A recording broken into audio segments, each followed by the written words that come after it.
पहा नवीन एपिसोड्स एकदम add free.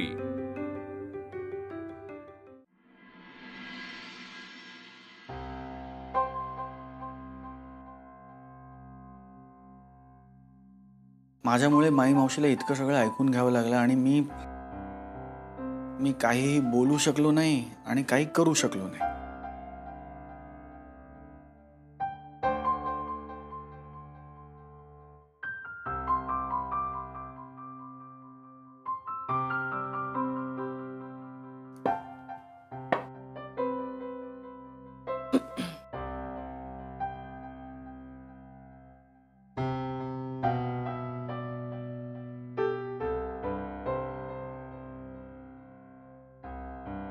काय करतेस? मला बोलायचं तुझ्याशी। आणि मला तुझ्याशी बोलायचं नाहीये, मी काम करतो। तू का चिडतोयस इतका? इतकी मोठी चूक केली आहे का मी? आणि जे काही झालं ते 2 दिवसांपूर्वी झालं, आपण अजून भांडत का बसलोय? आणि असं भांडून ही परिस्थिती आटोक्यात येणार आहे का? बर, तू मला सांग, ही परिस्थिती कशी आटोक्यात आणायची? तू बोल माझ्याशी। बर, मी सांगते, तू आधी एक गोष्ट ऐक। माझे बाबा मला सांगायचे। सांग ना। नाही, तू गोष्ट सांग, तू गाणी म्हण, कवितेचं वाचन कर, तू एखादा डान्स करून दाखव मला, नृत्याविष्कार वगैरे। माझ्या भावाचं आयुष्य उद्ध्वस्त होतंय, माझ्या मावशीला लोकांची बोलणी खावी लागतात आणि तुला गोष्टी सुचतायत। पट्या, त्या गोष्टीत तुझ्या प्रॉब्लेमचं सोल्युशन आहे।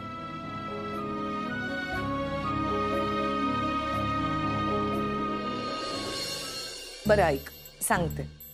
एक जोडपं होतं आणि त्यांच्याकडे एक खेचर होतं। ते तिघही एका प्रवासाला निघाले। आनंदात स्वतःत रमत गमत चालले होते। पण थोड्या वेळाने त्यांच्या लक्षात आलं की लोक त्यांच्याकडे बघून हसतायत। ते गोंधळले, लोक का बघून हसतायत? तेवढ्यात त्याला एक जण म्हणाला, अरे तुझ्याकडे खेचर आहे, तरी तू तुझ्या बायकोचे हाल का करतोयस? तिला बसव खेचरावर आणि ने चालत। तर नवऱ्याने लगेच त्या बायकोला खेचरावर बसवलं। पुन्हा ते तिघं रमत गमत जाऊ लागले।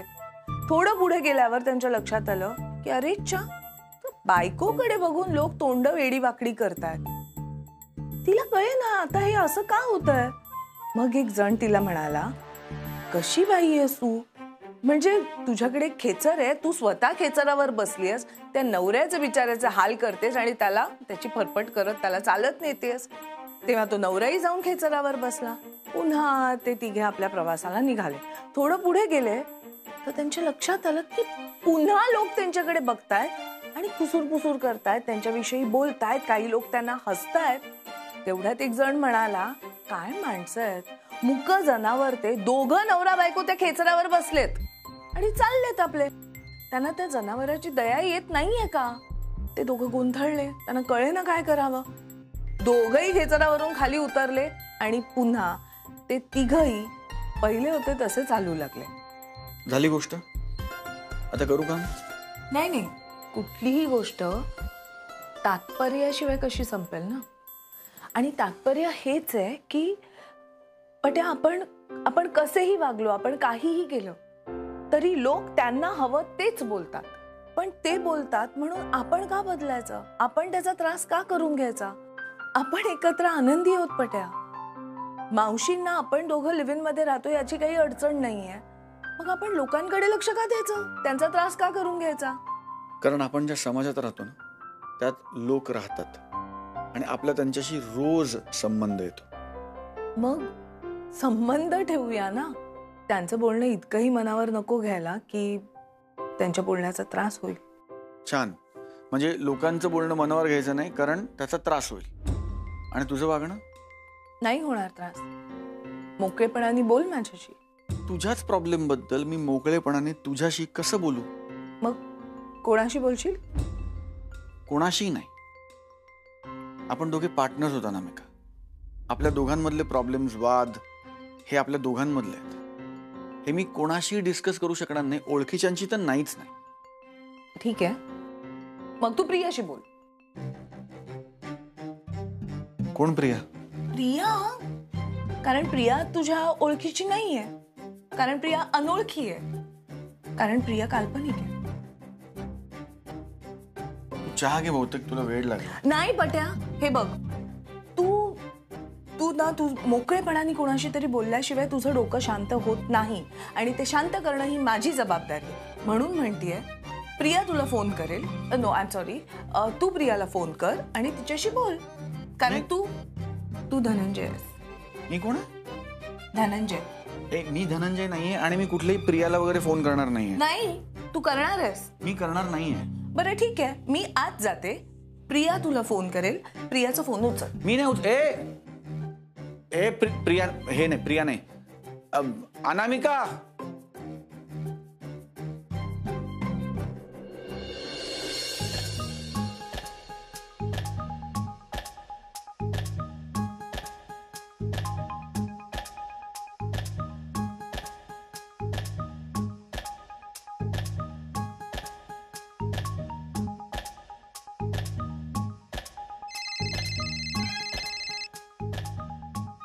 बोल अनामिका. रॉंग नंबर लागला बहुतेक. काय बोलतेस तू? काय रे पट्या, सगळा माहोल खराब करतोस तू. धनंजय, हॅलो धनंजय, मी प्रिया बोलते. ऐक ना, मी काय म्हणतो, मी काय रे, सारखं आपल्या त्या पट्याशी बोलण्यात बिझी असतोस. आता राहताय ना म्हणावं लिव्ह इन मध्ये, मग सोडवा की भांडणं. सारखा काय त्या अनामिकाला त्रास देत असतो. त्याला म्हणावं जरा त्या अनामिकाला नीट वागवत जा. ए पट्यात चांगलाच वागतो अनामिकाशी. हो का? मग अनामिकाच भांडकुदळ आहे का? नाही, तसं नाहीये. ती काही भांडत वगैरे नाही. ती फक्त गोष्टी लपवते पट्यापासून आणि तिला माहितीये की पट्याला या गोष्टीचा सगळ्यात जास्त त्रास होतो. हो का? असं का करते ती? बॉयफ्रेंडला असं का फसवायचं? ए मुली, ती फसवत नाही. मी काय म्हंटल, ती लपवते. फरक आहे. का रे, असं का करते ती? देवाला ठाऊक किंवा तिला ठाऊक का ते. मग पट्याला सांग ना, तिला थेट विचार की तू असं का करतेस. असं काय विचारायचं आणि किती वेळा विचारायचं आणि काय सांगणार आहे असं सांगून? असं असेल का की पट्याला त्रास होऊ नये, त्याच्या ऑलरेडी असलेल्या स्ट्रेसमध्ये त्याला अजून स्ट्रेस येऊ नये म्हणून अनामिका त्याला काही गोष्टी सांगत नसेल. त्याच्यावरचा स्ट्रेस कमी झाला की योग्य वेळ आल्यावर त्याला सांगावं असं तिला वाटत असेल. पण होतं वेगळंच. तिलाही वाटत असेल की पट्याच्या भावानी नोकरीचा राजीनामा द्यावा, पण मग तो भाऊ एकटाच गेला राजीनामा द्यायला. आणि ही गेली तिच्या मुलीचा छोटासा किरकोळ प्रॉब्लेम सोडवायला माहेरी. पट्याचा भाऊ 30 वर्षांचा आहे आणि अनामिकाची मुलगी 20ली आहे. जर पट्याला वाटत असेल की अनामिकानं 30तल्या पट्याच्या भावाकडे लक्ष द्यावं, तर 20तल्या तिच्या मुलीला अनामिकाची गरज नसेल का? ती तिची जबाबदारी नाहीये का? म्हणजे ती सचिन बरोबर का नाही गेली ऑफिसला? तिने विचारलं होतं ना सचिनला, पण तो नाही म्हणाला. असं नोकरीच्या ठिकाणी कोणाच्या मागून जाणं बरोबर दिसतं का? आणि शेवटी झालं काय? हे सगळं केल्यानं पट्या नाराज झाला. पट्या तिच्यावर चिडला की अनामिकाला पण खूप वाईट वाटतं. मग ती मुद्दाम पट्याला राग येईल असं का वागेल रे?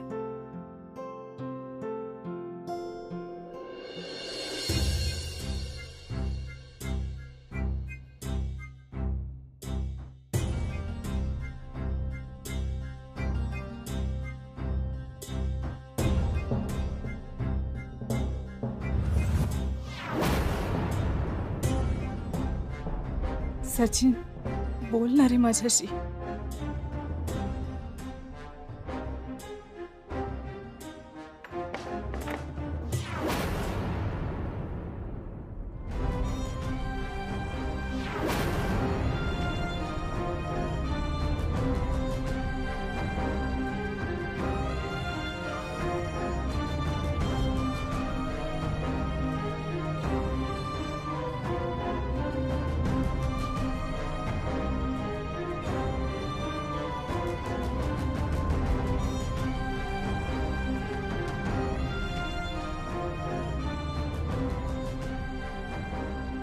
काय चाललंय?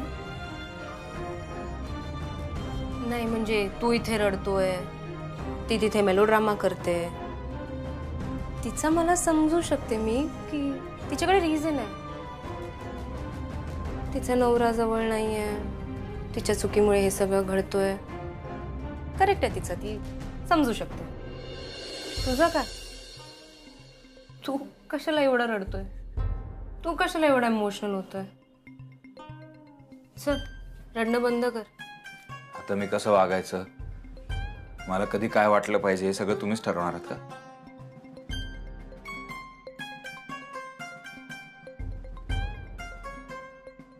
ओव्हर रिॲक्ट नको करू सचिन. ओव्हर रिॲक्ट नाही करत मी, आणि करत असेल तर करत असेल. मला हवं तसं व्यक्त पण नाही होऊ शकत का मी आता? तुम्हाला वाटत असेल पैसे देऊन तुम्ही काही विकत घेऊ शकता, मला विकत घेतले तुम्ही, पण असं नाही आहे. माझ्या भावना नाही विकत घेऊ शकत तुम्ही. मला रडायचं असेल तेव्हा मी रडणार, मला जसं वागायचं असेल तसं वागेन मी. तुम्ही नाही सांगायचं. जे करायचं ना या रूम मध्ये करायचं आणि आवाज खाली ठेवून करायचं. या रूम बाहेर तुझा आवाज नाही गेला पाहिजे. गेला तर मग तू बघ.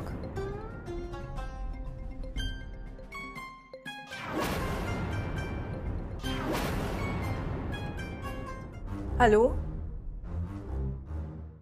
तू प्लीज मला पट्या म्हणू नकोस, मला सौरभ म्हण प्लीज. तू का इतका चिडतोस? तू बोल ना त्या धनंजयशी, तो सांगेल तुला अनामिकाची बाजू. मी बोललो धनंजयशी आणि त्याच्याशी बोललो म्हणूनच मी तुला म्हणतोय की मला पट्या म्हणू नकोस, मला सौरभ म्हण. कारण मी नाही डिझर्व करत तू शब्द.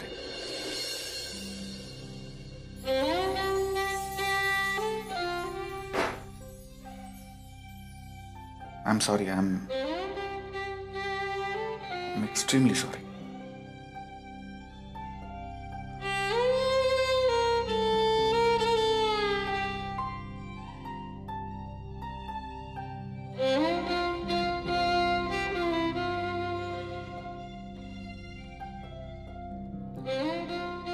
मी तुला काय काय बोललो, तू काय विचार करून असं वागलीस आणि मी त्याचा काय गैरसमज करून घेतला. आणि मी ना तुला नाही डिझर्व करत आणि मी नाही डिझर्व करत तुझं प्रेम. मी चिडलो की आय एम रिअली सॉरी. आपल्यात नेहमीचा ड्रामा व्हायलाच हवा का? सुरुवातीलाच का समजून घेत नाहीस मला? मी हायपर होतो. मुळात ना मला वाडा सोडून बाहेर पडायचं नव्हतं. त्याच शहरात वेगळं घर घेऊन राहायचं मी कधी कल्पनाही केली नव्हती. पण मावशीने हट्ट धरला, आपण बाहेर पडलो, वेगळा संसार थाटलाय, सगळं आलबेल आहे. पण माझं मन नाही लागत. सतत तिथल्या लोकांची, तिथल्या माणसांची काळजी करत राहतो. आणि म्हणून अजूनही कदाचित माई मावशी किंवा सचिनचा विषय निघाला की मी जरा नाही, फार पॅनिक होतोस. सुचतच नाही तुला काही. सचिन भाऊ आहे तुझा, त्या मावशी आहेत. थोडासा माझा विचार कर. राधाचा फोन आला ना पारिजातून, म्हणजे आता रडत वगैरे फोन केला की काही सुचतच नाही मला. आईचं वय झालंय, तिला आता हा राधाचा आतताईपणा नाही सहन होत आणि तो करायला लागू नये असंही वाटतं मला. त्यामुळे मी पारिजातवर धावत जाते ना, ते राधासाठी कमी आणि आईसाठी जास्त. सचिन असा वागला म्हणून मी त्याचा राग तुझ्यावर काढला. आणि सचिन जे काय वागतोय ना, निव्वळ वेडेपणा चाललाय सगळं. आणि anyways I am really sorry. बस आता काय सारखं सारखं सॉरी सॉरी सॉरी. ओके आता मी नक्की तू ओके झालास की मी ओके होतेच.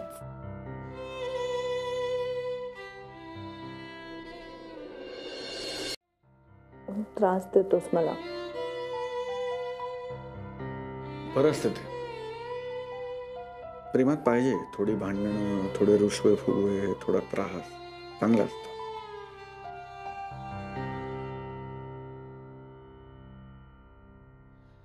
ते सगळं ठीक आहे.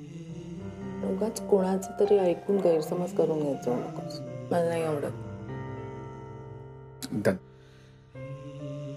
तुला पण एक रिक्वेस्ट. माझ्यापासून काही लपवून ठेवू नकोस. तू माझ्यापासून काही लपवून ठेवलंस ना, मला नाही आवडत. बरं, नाही लपवणार.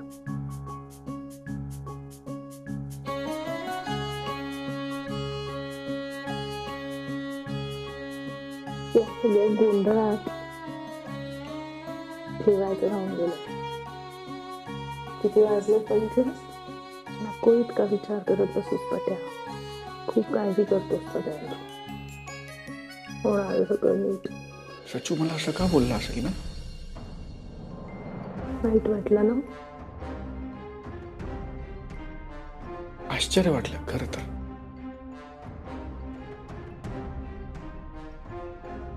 तू जर माझ्याशी असं बोलतोय तर मी नसताना तू घरच्यांना कसं वागवत असेल?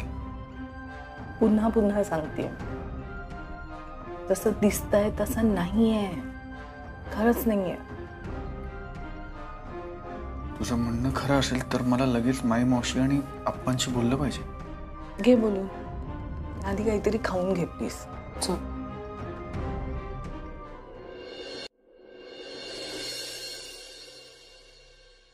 हो, झालंय. प्रेझेंटेशन जस्ट कम्प्लीट झालंय. मी प्रेझेंटेशन मेल करतो. हां, आणि मी काय केलंय त्याच्याबरोबर एक डॉक्युमेंट फाईल अटॅच केली. हां, त्याच्यात त्या प्रेझेंटेशनचे सगळे डिटेल्स पण आहेत. हां, म्हणजे ते एकदा डॉक्युमेंट तुम्ही पाहिलंत ना की कोणीही प्रेझेंट करू शकेल. हां, हो ना. नाही, आज मी तेच नाही येणार आहे. नाही, घरी थोडा प्रॉब्लेम. हो, थोडी फॅमिली इमर्जन्सी. थँक्यू. मी लगेच मेल करतो. थँक्यू. कधी उठलास? झोपलोच नाही आहे. असं काय करतोस पट्या? उठवायचंच ना मला. मी कॉफी करून दिली असती. अगं, मलाही माहिती नव्हतं मी रात्रभर जागून प्रेझेंटेशन बनवणार आहे. मी म्हटलं प्रेझेंटेशन कम्प्लीट करूया आणि झोपूया. कसा वेळ गेला, कधी सकाळ झाली कळलंच नाही. एवढं अर्जंट होतं? हो अगं, आजपासून जळगावला ती कॉन्फरन्स आहे ना, तिथे हे प्रेझेंट करायचं आहे. तू जळगावला जातोस? मी नाही जात आहे. आत्ता सांगितलं ना फोनवरतीच मी येत नाही म्हणून. माझ्याऐवजी दुसरं कोणीतरी जाईल तिकडे. अरे, तू कामाच्या बाबतीत असं का करतोस? जा ना तू. अगं, काय बोलतेस तू? तुला माहिती आहे ना आत्ता वाड्यात काय चाललंय.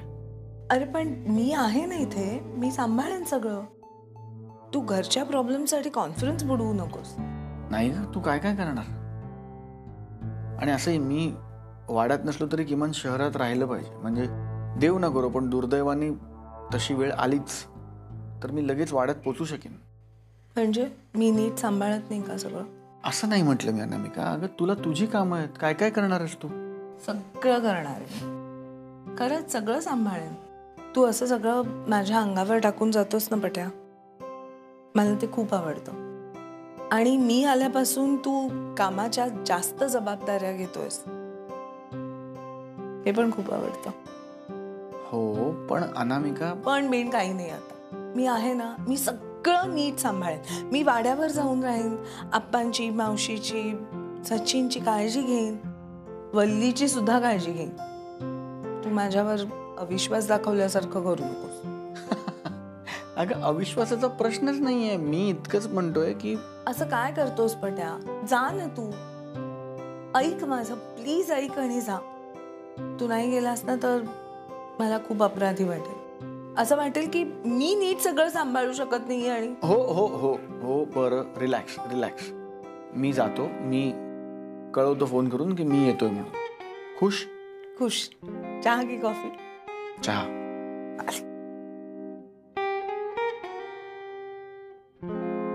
And send.